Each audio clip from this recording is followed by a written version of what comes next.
Mary Elizabeth Mastrantonio was doing a TV Uncle Vanya in England. And they were like, hey, we need you over here. And she went and she played Maid Marian. Why did my screen just give me a thumbs up? I don't know. I was about to ask you that. What is that? It approves of this bit of trivia. Yes. Weird. did? What was that? I didn't even know it could do that. It was like a thought bubble. Yes. Too. Like It's like, you think you're doing a good job. Like with this. it's like,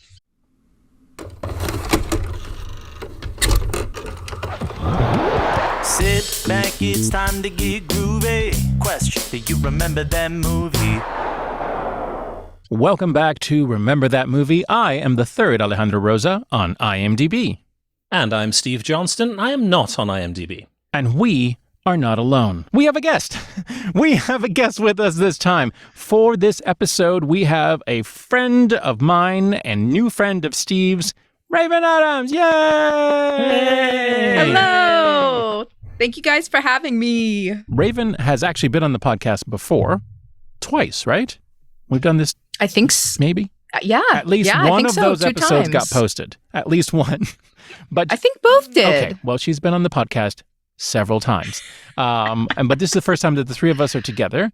And something that, for those of you who've never listened to Raven, is that she is a movie queen. She knows movies better than we do. She can quote them faster than anyone that I know. And she's amazing. This episode's movie was picked by her. We're going to 1991 for what film, Raven? Well, Alejandro, the classic Robin Hood, Prince of Thieves on VHS or DVD. For those of you who are just listening to our podcast, not actually watching, she is holding both copies, both formats, because she is a super fan. And that is what's interesting about this episode. We have 3 individuals with 3, I think, completely different experiences with one film. So let's start with what this movie is about. Well, spoiler alert, it's about Robin Hood. There are so many different versions of Robin Hood, and I think depending on how old you are, you have your particular Robin Hood. And you compare the Robin Hoods that you see later on to those, and maybe even the Robin Hoods that came before them. The most famous film, I believe, at this point in 1991 was actually from 1938, which would be Errol Flynn's Robin Hood. That was like high bar Hollywood. I'm not saying that there weren't TV movies, I'm not even talking about the animated. I'm talking about the most famous film was considered the Errol Flynn version. And that was the version that I grew up with and was familiar with. Because Steve is 85. Anyway, I've just edited out some attempts at doing a synopsis of this film. Having failed miserably, we're going to have Raven read the synopsis on the back of the DVD. Are we cheating? Yes. Yes. But somebody worked really hard to write that, so let's respect them. Go for it, Raven. Very good. 2-time Academy Award winner Keven Costner plays the legendary Sherwood Forrest outlaw leader in a richly textured epic bringing a 12th century medieval world to spectacular screen life. Filmed at historic locales in England and France, Robin Hood, Prince of Thieves, brims with romance, passion, pageantry, and humor that have made this remarkable nobleman a hero through the ages and his story the focus of many movies over the past century. Morgan Freeman as Moorish aristocrat Azim, Christian Slater as rebellious Will Scarlet, Alan Rickman as the evil Sheriff of Nottingham, and Mary Elizabeth Mastrantonio as the spirited Lady Marian also star. Can we hire Raven to do all of our synopses going forward? I don't know if we have it in the budget. Okay. Well done. Well done. Very good. And thank you to whoever wrote that very interesting odd description of this film to start us out. Because again, I said at the beginning that we have 3 very different perspectives.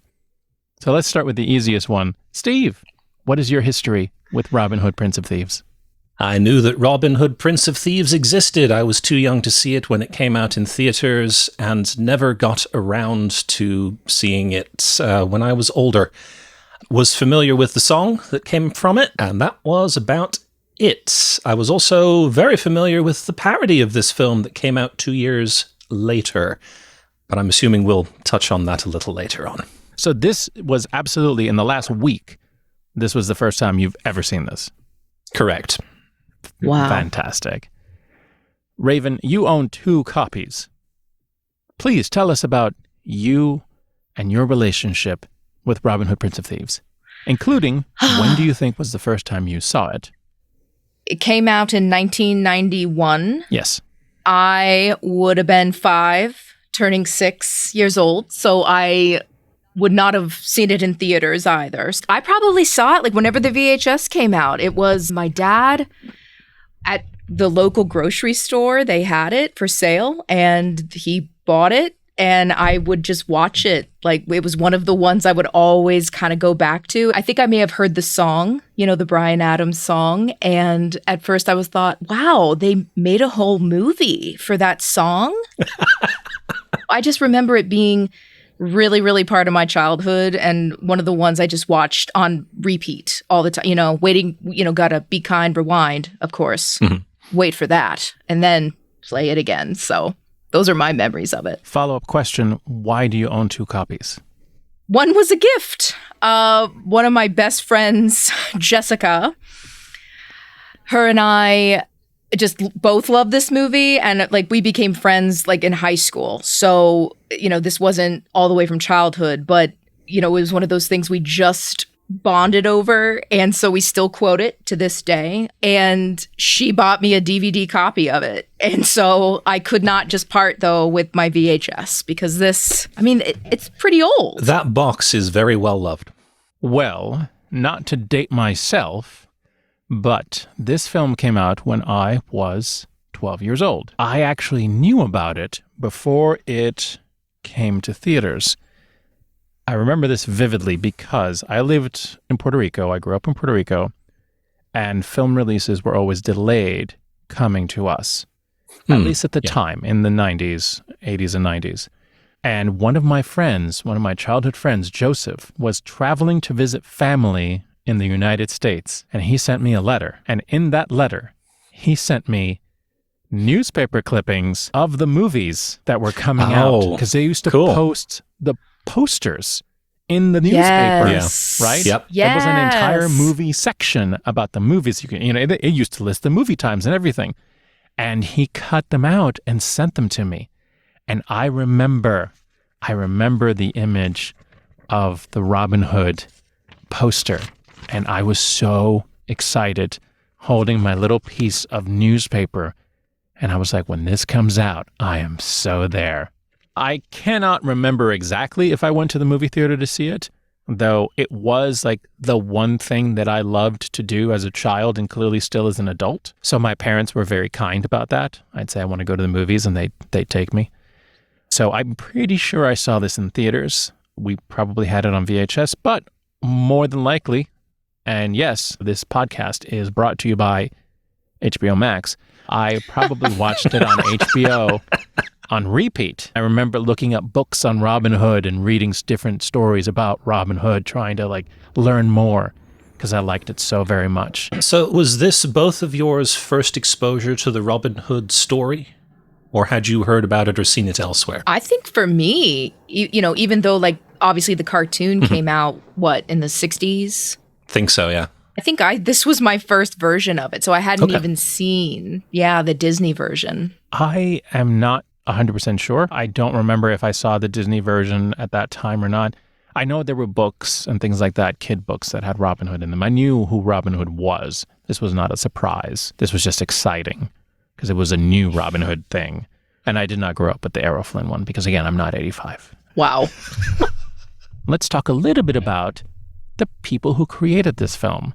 As we mentioned earlier, we have Keven Costner playing Robin Hood. Mary Elizabeth Mastrantonio, playing Maid Marian. Morgan Freeman, playing Azim Eddin Bashir al-Bakir. Throughout the film, they just call him Azim. We have Christian Slater in his young guy, sexy 90s phase, playing Will Scarlet. Michael Wincott, playing Guy of Gisborne. We have spoken of him. Yes, we have. When he did Three Musketeers, which they pretty much said he kind of did the same thing. But this time he has both his eyes. That's true. We have a whole slew of other people, but of course, the other one that we haven't said yet is Brian Blessed as Lord Locksley. Yes, that's it. Brian Blessed. Thank you for bringing that up. I was not going to let you get through this section without mentioning him. Do you remember the old Dos Equis commercials with the most interesting man in the world? Yes. Yeah. Yeah, Brian Blessed could be him. He's attempted to climb Mount Everest 3 times without the use of supplemental oxygen. He trekked through a Venezuelan jungle having survived a plane crash. He is just a remarkable and interesting individual. So I giggled with glee when I saw his name come up in the opening credits. You know, we should probably say who he is playing. Brian Blessed is playing Robin Hood's father, Lord Locksley. I think he has like 3 minutes of screen time tops. But it's great, isn't it? It's so awesome. Great. Of course, he gets horribly murdered, but he does a great job before he gets murdered. Now, before I so rudely interrupted, you were going to mention one other Englishman who is in this film. But I was going to tell you something about Brian Blessed, because please do. we're on a tangent. Apparently, when they were filming the scene, he comes out of the castle and a horse bucked him and then stomped on him. And Brian Blessed got up, got back on the horse, and did another take. That's who he is. Yeah. A lot of other actors in this film. I won't go through all of them. One of them that I do remember was Michael McShane, who plays Friar Tuck. Yes. Steve, do you know what he's most famous for? I recognized him. I could not place the face, though. Where do I know him from? He was on the original Whose Line Is It Anyway? The English version. He was on it for years. That's ringing a bell now. Possibly the most famous person because of this film is Sean Connery? Spoiler? I'm sorry. Alan Rickman plays the Sheriff of Nottingham. But yes, spoiler alert, Sean Connery shows up at the very end to play King Richard. Here's fun. Do you know who they originally wanted for that role? John Cleese. Huh. Yeah, some of the producers were like, John Cleese, that'll be a great idea. And the other half, or Kevin, or, I can't remember who it was like, that's a terrible idea. Don't do that because it's a comedic character. Yeah. We need someone with gravitas. And then they said, who's really good at being English but not? That's what I assume the conversation was. And they said, let's get Sean Connery so he can be a Scottish King Richard. Of England. Here's the thing. Sean Connery was like, that'll be $1 million. Are you serious? That was his going rate for like a day of shooting. And they said, we can't afford that. And he was like, okay, fine. $250,000. You will donate it to a hospital in Scotland. Oh, fantastic. So that was his fee. Amazing. We have, of course, a bunch of other actors, including Geraldine McEwen, who played Mortiana, the evil witch. She's like a 5-time Olivier-nominated actress and Tony-nominated actress. Very, very famous in theater. The film was directed by Kevin Reynolds. We have discussed the Kevin Reynolds-Keven Costner relationship when we did our episode of Waterworld. He would go on to direct Count of Monte Cristo, Hatfields and McCoys many years later, once again with Keven Costner. But more importantly, he directed Fandango, a film I have not watched. Anyone else? I have. What? Come on. Yes, I have it on DVD. And here it is. No. What is that? 1985. The year of my birth. Wow. And you were watching movies. Already. So he directs Fandango with a young actor who was a no-name by the name of Keven Costner. This is the beginning of their relationship. And so fast forward, Costner calls on Reynolds for help with the buffalo hunt scenes in Dances with Wolves. They're very complicated, and he's a new director. Kevin Reynolds comes on set. He gives advice. He actually, I think, did some of the directing for those shots, which are very, very famous. So after all that, these guys are pretty tight. You know how sometimes Hollywood, everyone is trying to make the same action movie or whatever. This happened with Robin Hood. I actually found an article from the New York Times from 1990 by Larry Rotter that talks about how TriStar Pictures, 20th Century Fox, and Morgan Creek Productions were all working on a Robin Hood project. And they were trying to find, who's the next Errol Flynn? Who's the next Errol Flynn? And they were like, okay, but what about Mel Gibson, Alec Baldwin, Harrison Ford, Tom Cruise, Kevin Kline, Patrick Swayze, Cary Elwes? All of them were approached at different times to play in some project, some version of Robin Hood. But here's what happens. Morgan Creek figures out the trick. We need a big star. How do we get Kevin Costner? Let's get Kevin Reynolds. Right. By the way, Kevin Costner had said no to this film already. Huh. But your friend is directing it. And do you know who described that? Kevin Reynolds said that. Kevin Reynolds said, I had made multiple movies that had made like 2 dimes each. There was no reason why they should be offering me this movie, except that they knew I could probably get Kevin Costner, and they needed the megastar. And he was a megastar at that point. And so they get Kevin Costner in. Now we got Kevin Reynolds, we got the Kevins, the Kevs. Once there was a press release saying Kevin Costner was signed on to play Robin Hood at that production company, they were like, nope, no thanks. I don't want to risk having my movie bomb and me being the crappy Robin Hood. I'm out. And so nobody was interested in making those movies. And so Morgan Creek Productions was like, yes, we've got it. We're gonna make Robin Hood, folks. We have Penn Densham. He wrote the story that this was going to be based on.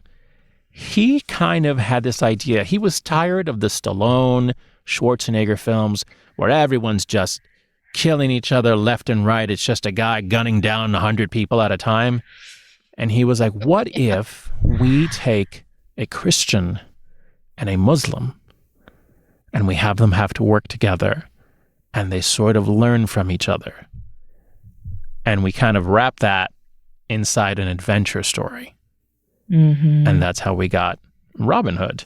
The story was by Penn Densham. He and John Watson kind of wrote the screenplay, and that's how we begin this fun journey with Robin Hood. Going into the film itself, when was the last time you saw this, Raven?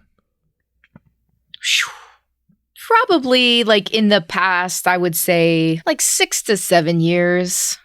Has this movie ever changed as far as your viewpoint on it? Especially now that you watched it again 6 years later? Anything stood out that was different for you? Anything hit differently? One thing I kind of noticed myself questioning while watching it this time was the production itself. Where did they film this? Who the hell did all that fight choreography? You know, things like that, kind of like the technical aspects. I found myself sort of wondering, how did they pull that off back in, 1990? One thing I can add to that was that the filming schedule was tight. The schedule was extremely tight because they were still truly racing to make the movie before anybody else did. Because other studios were still trying to make their movies. They filmed it predominantly in England during a bad time when it was cold and wet. Right when filming was about to begin for this movie, they did not have the Sheriff of Nottingham cast. They did not have a Maid Marian. Several days, I think it was several days or a week, depends where you read, Maid Marian had to drop out. That was Robin Wright, famously Buttercup, right? Which is interesting because Robin Wright had accepted the role and Cary Elwes had been offered the role. That would have been a very different movie. Robin Wright had accepted it, but then she found out she was pregnant, so she backed out. They desperately needed another actress. Mary Elizabeth Mastrantonio was in town. You know how she got famous? When we did the episode for Grease 2, Michelle Pfeiffer became famous in the same movie. Scarface. Yes. She's the sister. She's the sister. Both of them became famous for Scarface. Alan Rickman said no twice. I listened to his diaries, and he says no a lot. In fact, even in his diaries, he says, I need to start saying yes more. Steve. Sir. You have a very unique perspective because you are a grown-up seeing this film for the very first time. What was your initial impression of this? So this is not my Robin Hood. I enjoyed parts of it, but the overall movie I didn't particularly like.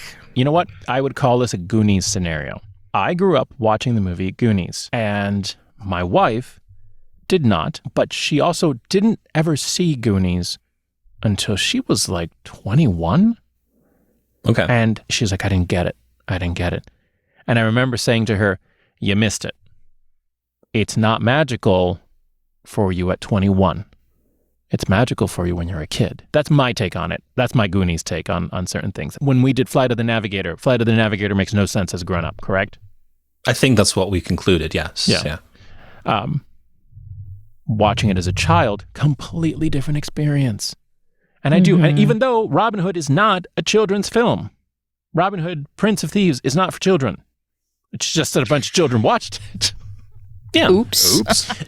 There's nothing super objectionable about it, is there? There's a lot of murdering. I mean, 5 seconds when he gets to England, he puts an arrow through somebody's face. That's true. Well, in the prison, right? Like when it opens and, That's he's about to in Jerusalem. get his hand, his hand cut off. And Actually, Steve, I could not help. The beginning of the film has someone getting their hand cut off.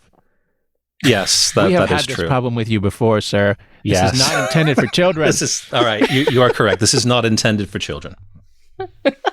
I could not help but note, though, that just as we were discussing in Three Musketeers, there are similarities between the two films, both in actors and the way things are done. It's like, oh, this is another movie that opens in a torture chamber. When we talked about Three Musketeers, we mentioned the fact that it did seem like they were trying to copy the essence of the success of Robin Hood, Prince of Thieves. And now that I've seen it, totally. Yeah. I totally get that. that was the Three Musketeers, like the Disney version? Yes. Yes. Yeah, okay. Totally. I can see that. Raven, what is it that you love about this film? I think the blend of, you were saying adventure. I think the love story, of course. I think, too, the kinship of a friendship, of an unlikely friendship, sort of to the humor that's in it. Really appreciate the humor in it. But yeah, like the adventure, the story, the actions, it's very entertaining. Steve, what silver lining did you find in the film? The film itself is very well done. The locations are fantastic. The action sequences, for the most part, are very well done.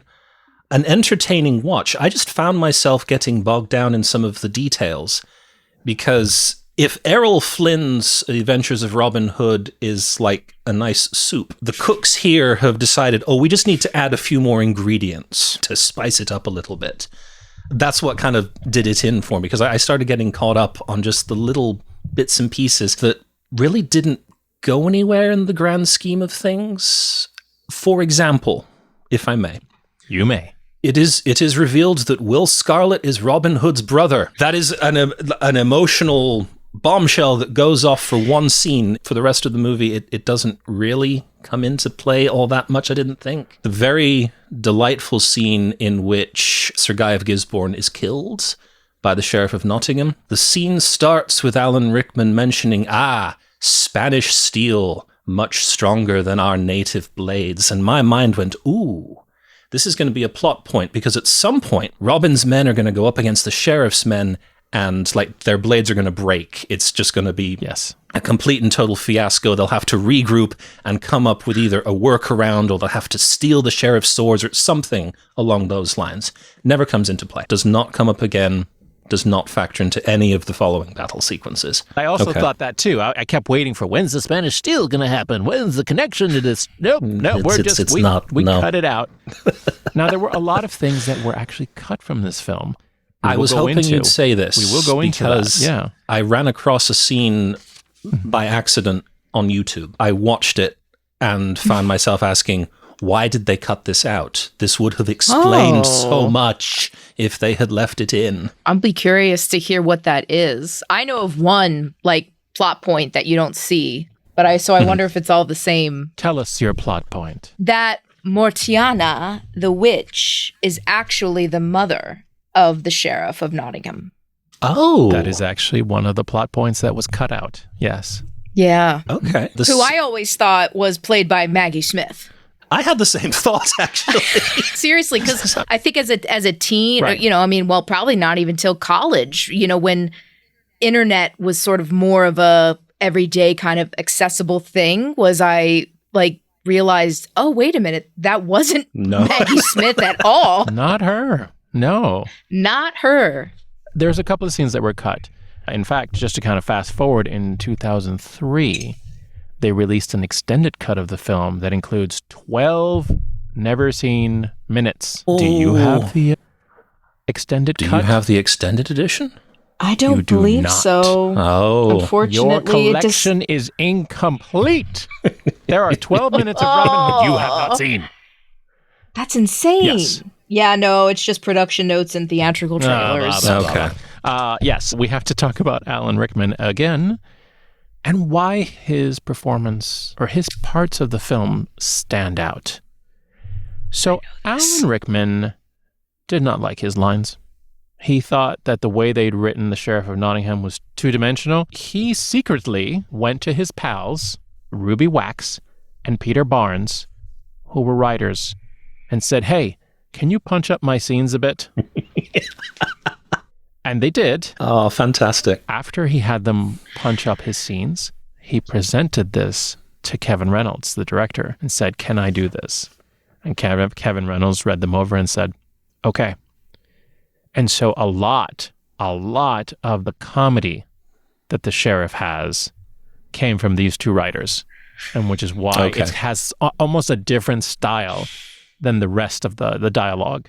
Yeah. Yeah, because it was written by different people. They're the ones, the famous no more food scraps for the children and the lepers, no more merciful beheadings, and call off Christmas. That's them. That's them doing their stuff with Alan Rickman's incredible delivery of some of these jokes. One of my favorite lines of his in this that my best friend Jessica and I quote all the time. But why a spoon? And because it's dull, you twit, it'll hurt more. And it just anyway, yeah, just iconic. When I first started watching this again, I started getting a little concerned about the role that Azim plays in this film. And I was trying to do some research because, spoiler alert, I am not African American, nor am I Muslim. That's for the benefit of those who aren't watching this on YouTube. And then I came across an article written 8 years ago on a website called blacknerdproblems.com titled, Why Robin Hood Prince of Thieves Was the Greatest Action Movie of My Great Black Childhood.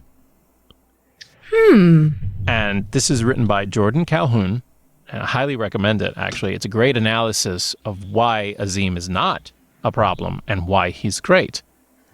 And one of the things it talks about is he is, throughout the course of the film, Robin's intellectual superior in all things. He clearly knows more about life, relationships, everything. And how monoculars work. that's right. And I have to say, looking at it through kind of that lens, I'm like, you know what? You're actually right. Including the fact that Azim's whole thing is, I'm with you till the end until I fulfill, my obligation to you. Yeah. And Robin tries to break that from him from the very beginning when they get to England. And he's like, no. And then Robin gets into a fight and Azim does nothing and says, no, I will do it when I decide to. When I decide to step in and save your life, I will. But it's my choice when I decide to do that. And throughout the film, Azim is in charge, right? He is not his sidekick. No. They are traveling companions, but at no point is he working for Robin. My favorite thing that I saw in this article is that when the Sheriff of Nottingham's soldiers attack the village and then they come to the forest looking for, who did this? And they all point to Robin Hood. Azim is sitting there next to him on this tree, and he goes, if it's fame you seek, I think you've found it. And then Azim... And then he hops off and leaves. Yes! He's like, yeah, they're probably going to kill you. I'm leaving. The more I thought about it, I was like, wait, this is not... yes, some of the lines may be a little stereotypical, for sure. I think could have been better or whatever. But overall, the concept of the character, phenomenal. Phenomenal. Very interesting. There is something that I noticed, and tell me if you... I don't know when this started happening. It does not happen at the beginning. At some point, Azim starts calling Robin Sadiq. Did you hear that? Oh. I caught it at the end. He said it at least twice. Because the first time he said it, I was like, wait, what did he call him? And the second time he said it, I'm like, okay, he's definitely calling him by name. And so I looked it up. Sadiq is Arabic for friend. Oh. My guess is this probably happens at some point in the movie. This starts happening when he sees him as an actual friend and not just an obligation. It's beautiful. I don't think I've ever known that. I know he called him Christian. Christian at Christian the beginning, a lot, he calls him Christian, Yeah. right? Which Morgan Freeman's delivery is so great. That and his scene with Duncan outside Maid Marian's castle. Yes. When he's yelling about the Moors and he's like, yeah, What manner of name is Azim? Irish? Moorish? shout out to Walter Sparrow who played Duncan. What a great role. Yes, exactly. Like, so good. He's so good. Little John, played by Nick Brimble, another English actor. Fantastic. Yes. I will say the Little John Robin Hood fight scene, I still love it. But watching it now, I'm like, okay, this fight makes like no sense whatsoever. No. The choreography of the fight makes no sense how it concludes. It's funny, but I was like, this isn't as good as when I was 12. It's still good because I freaking love Little John and his wife, who is also fantastic. John Little. That's right. John Little. Friar Tuck, Michael McShane, was funny then, might be even funnier now. Funnier than that, yes. Like, Yes. what a great hysterical performance. Yes. The singing. If I'm not mistaken, he is singing medieval songs. After they tell him, like, to be quiet, and he's like, stops, and then he's still like, and he's like, oh. And then he So good. The Christian Slater, Will Scarlet, the whole beginning of the movie, it's like, I hate you. You're not my dad. And then finally it's like, you're my brother. I have a brother. It's like, what? No. We could have cut this out. Though I will say that the arrow through the hand, what a great shot. Ooh. I was like, oh, Jesus Christ. The bottom that you saw in the waterfall was not Keven Costner's. It was a body double bottom. Body double bottom. Say that 6 times. That's body double bottom. Was it Kevin Reynolds? I didn't ask. I didn't look it up. Okay. When the guys like, they're like, oh, the women are like, oh, and the one guy's like, shut your eyes, like trying to protect his. Amazing. Steve, this is an area where we need your assistance, Steve. Did you happen to notice that Robin's voice sometimes sort of changes in different scenes as far as his accent? I did not, no. I tried to listen for it and I couldn't catch it. So apparently, Keven Costner wanted to do an English accent because it's Robin Hood. It's Robin Hood. Yeah. In fact, he was made fun of in the press because it was like, L.A. Robin Hood, right? It was like, yeah, Christian Slater's right there. Like, what are you guys talking about? Like, He had one. He had one in this. Did he? A little. More than Tempted. Keven Costner. Well, okay. Yes, more than Kevin Really? Costner. Okay. Agreed. Yes. So I guess Keven Costner even hired a vocal coach and all that, and Kevin Reynolds was against it. He's like, that ain't your thing, man. And they kept going back and forth on it. So apparently some scenes, if you really listen, sometimes there's a little bit of an accent. Yeah, I would say so. I don't think it's an English accent. Because it's apparently some form of Keven accent. Costner is as good at accents as I am. Here's fun. Weeks before shooting, Kevin Reynolds was like, I need to see the costumes. To the costumer. Why haven't you shown me the costumes? He's like, oh, he kept putting him off. It's like, I really need to see these costumes. And he was like, oh, yeah, we'll get to it. Finally, like 2 or 3 weeks before they start shooting, I'm the director. Show me the costumes now. And he does. And he has green tights. And he has pointy hat. No. And you know what Kevin Reynolds did? You're fired. You are so fired. Oh. It was very Errol Flynn costuming. Mm-hmm. And they got John Bloomfield. He came in last minute. He had a couple of weeks to go. And he created those costumes. And I think I freaking love the costumes in this film. What do you guys think? A lot of capes. Yes. A lot of capes and cloaks. Yeah. I thought they were cool. I don't know if they were historically accurate.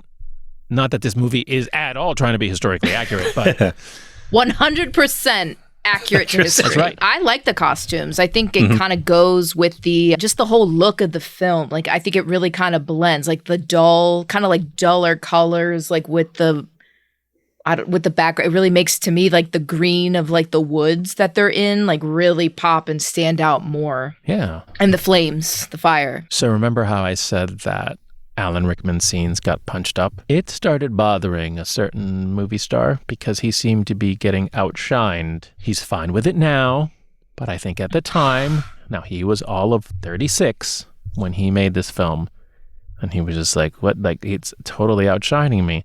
And he wasn't wrong. First, the producers or whomever was like, okay, we need to edit this a little bit more Robin focused. Because if you really look at it, the story is cut between the two. There are two storylines. Mm-hmm. So they did, right? And then they showed it to test audiences. And, you know, they have those surveys that they fill out at the end, and they said, who's your favorite character? Sheriff of Nottingham. Sheriff of Nottingham. Alan Rickman. Alan freaking Rickman. Hans Gruber. And so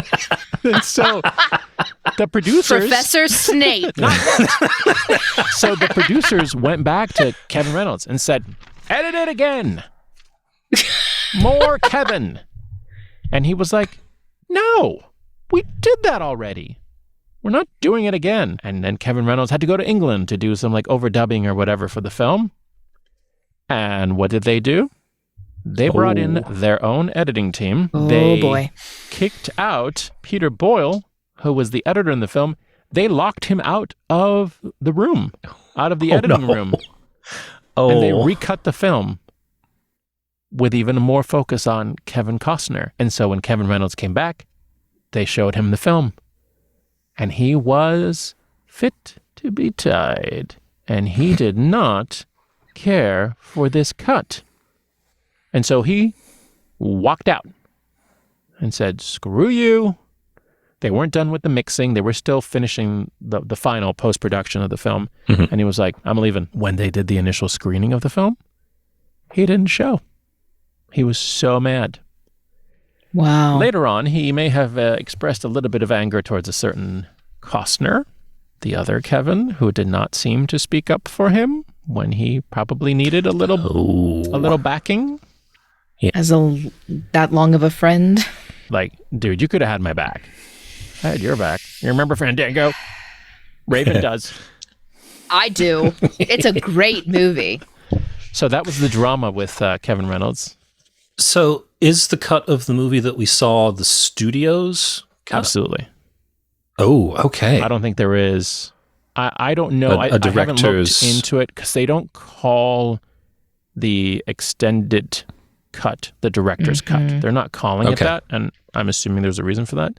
So I won't say that, but it does have a lot of the stuff. It's a lot of Sheriff of Nottingham stuff. What did you think about the music, Steve? Because I know what Raven's going to say. Steve. Maybe you don't. Yes, I do. Because you have a soul. What did you think about the music, Steve?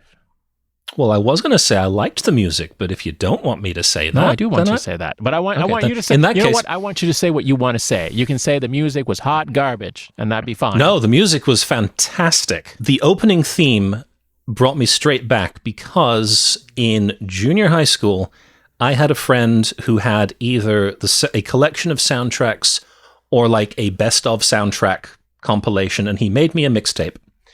And this was the opening track of that mixtape, the opening theme. I was a little disappointed that all we did was pan across a tapestry, but the music took me straight back. I love the inclusion of the themes and the love song at the end whenever Marion and Robin are together alone. No, I love the music. It was great. the magical Michael Kamen is our wonderful composer. And gosh, so good. Remember how we talked about Flight of the Navigator made you feel like a child, etc.? Yes. The music to this, the beginning of that theme, it was like, I was like whooshed back into childhood. And I was suddenly like a little kid again, just sitting there like with my pillow, like, ooh, just waiting. HBO, let's go. There is a scene when the Celts attack. Robin grabs a bunch of arrows, slams them into the ground, and then grabs one after the other, right? And shoots them. I also had a bow and arrow kit from Kmart, and I was running in my yard with a bow and arrow as a child, and I took the arrow and I shoved it into the ground so that I could pick it up and shoot. Except that I did that and it broke the arrow. And then I did it again and it broke the arrow. And did I do it a third time and then I had no arrows? Yes, I did. Yes. Yes, I did. I was like, I don't got no arrows anymore. So then I just had to run around with a bow pretending that I was Robin Hood. Yeah. You didn't get to set any on fire. I did not, and I would have. And I did play with fire when I was a kid. I absolutely did. Oh, boy. I totally would have set something on fire, happily. So that was the thing. The music just started everything for me from the very beginning. And every little piece of it. Marion's theme, that's the love song. He wrote different versions of it, like you said, in different points in the film. Mm-hmm. Then we do have to talk about the other piece of music. Michael Kamen is credited for this, but in reality, we know who really wrote it, which is a song. Everything I do it for you, which is always in parentheses because I think half of it's not really the title, but the whole thing's the darn title. Written by Mr. Bryan Adams. My kinfolk. Kidding. Not true. I was like, we have a revelation, folks. I was ready for a story there. We all just bated breath. He's an eighth cousin. Yeah. Eighth cousin to Raven Bryan and Robert Lang. But actually, yeah, the theme is called Maid Marian. Michael Kamen is listed as a writer because they're using his music as the basis for the song. Okay, yeah. And then they wrote a song in 45 minutes. Nice. Yeah. That song... That's talent. It is talent. It absolutely is. Some of Lady Gaga's songs she's written in an hour. That song went on to win the Grammy for Best Song of a Motion Picture, was nominated for Best Song at the Oscars. It lost to Beauty and the Beast.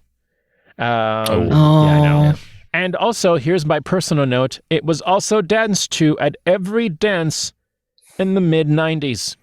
Yep. And wedding. Every uncomfortable slow dance. That was also very comfortable. It was a confusing time. I have a stupid problem when it comes to that song because Bryan Adams, who also wrote another song at the end of another movie that we've spoken about. Yeah. All for One and All for Love, right? So for whatever reason, my brain is misfiring. And every time I want to think about everything I do it for you, my brain goes, oh, I remember that one. All for one and all for love. No! That's a great song, too. And the fact that you got Rod Stewart and Sting. Yes. Once I kick myself, I remember it. And it's like, oh, yes, yeah. And you were correct. It played at every high school dance that I went to. So good. So moving. Steve, how do you think this movie did? I'm trying to think of some creative way to say that I know it did ridiculously well, because I'm fairly certain it did ridiculously well. With a budget of $48 million, Robin Hood, Prince of Thieves went on to make $390 million. Dang, nice. It was the second top film of 1991, only being beaten... Beauty and the Beast. Oh, Good okay. guess. That was my guess as well. This is going to be funny when you think about how we started our conversation. Hold on, 91. 91. He's going to try. I'm going to fail, so you might as well just... That's okay. Wait, can I try again? Absolutely. Hang on. Have my guess, because I'm not going to use... They say yes. Well, wait, I may be way off here. I was going to say Silence of the Lambs. You're just looking for a reason to say Silence of the Lambs. She's a big Silence of the Lambs fan. You're just trying to put that into any conversation. Terminator 2, Judgment Day. Oh. Which is ironic because when they pitched this script, a couple of the studios said no. And one of them said, No one wants to see guys with swords. All anyone wants to see is guys with guns, which was half true. Because Arnold with a gun beat out Keven with a sword. But Keven with a sword did really well, so kudos to them. Super great. Now, what do you think the critics thought, Steve? Shooting blind, I do not know what the critics thought, but I am going to guess that perhaps they shared some of my views and thought that it was not as well written as they would have liked. Maybe Costner's performance was a bit wooden. Maybe they thought Alan Rickman's performance was a bit over the top. So, interestingly enough, Roger Ebert, we like to quote him on our podcast. Yep. Oh boy. He praised Morgan Freeman's performance. He praised Alan Rickman's performance. Excellent. But a murky, unfocused, violent, and depressing version of the classic story. The most depressing thing about the movie is that children will attend expecting to have a good time. Well, this one did. So did this one, Ebert. You don't always get it right. Others had nicer things to say. The Washington Post, a state-of-the-art retelling of a classic. Nice. Entertainment Weekly, as a piece of escapism, it gets the job done. Okay, that's kind of neutral. Alan Rickman ended up winning a BAFTA award for his performance in this. Fantastic. He did, and I think he was more surprised than anyone. I just wanted to talk briefly about Sycamore Gap, because when this bit of scenery appeared, I was like, I know that place. It is the place where there is a single tree between two hills and there is a wall. The wall that you see is actually Hadrian's Wall. Sadly, in September of last year, 2023, during a dark and stormy night, vandals actually cut down that tree. They took a chainsaw to it and felled it. God. As of time of recording, they are set to go on trial next week. The only good news is that arborists have harvested as many seeds off of the tree as they could. They have planted them and they are sprouting. One has actually been gifted to the king, who is going to plant his in a royal garden somewhere once it's big enough to do so. And the stump is healthy and should actually sprout new trees from it. So in 150 to 200 years, the tree will be back to its former glory. Well, I think that about takes us to the end of Robin Hood, Prince of Thieves. Raven, thank you so much for joining us. Oh, Yes, thank you. And sharing this film with us. One of us for the first time. Thank you for making me feel like I was 12 years old again. Thank you all for listening. Please like and subscribe if you can do that, or leave a review, or anything you want to do, honestly. And if you have any thoughts on movies you'd like us to cover, please leave a comment and let us know. Kind of like with Raven, we do pick movies that other people want us to review. At the end of each episode, we take turns and we actually announce what the next film will be. So, that is correct. It is your turn, sir. What are we going to do next?